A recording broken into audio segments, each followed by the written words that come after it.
Sweden's first female Prime Minister is trying to get her first election victory.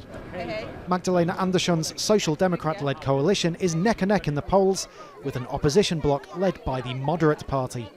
But it's the rise of the right-wing Sweden Democrats that she's been warning voters against. I am very concerned that the Sweden Democrats will be the second largest party and therefore have a very great influence on another government and another Prime Minister in Sweden. Essentially, the vote is a choice between Andersson's left-leaning coalition and the opposition led by Ulf Kristersson of the Moderate Party. But even if they win, the moderates could be a minority in their own government. The difference between this election and the last one is that the opposition Moderate Party is now willing to work with the right-wing Sweden Democrats.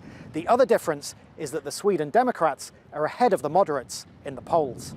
Sweden Democrat leader Jimmie Åkesson is hoping to be Ulf Kristersson's kingmaker. His party has shot to popularity as a backlash against mass immigration. The Sweden Democrats are not at all against immigration itself, but it has increased to such proportions that it has become absurd. Hakim Martin was born and bred in Sweden, but still feels targeted. I always consider myself a part of the Swedish society, but as somebody that look different, we always feel different. Some things they are saying might sound reasonable, but it's sugar-coated and underneath there's racism. A major factor in this election is crime. Sweden has the highest rate of gangland gun murders in Europe, with most of the perpetrators and victims being of immigrant background. Even the ruling Social Democrats have made that link with policies to combat segregation. But policy might not be what decides this election. The core issues are all to the advantage of the opposition. But the Swedish people seem to like Magdalena Andersson.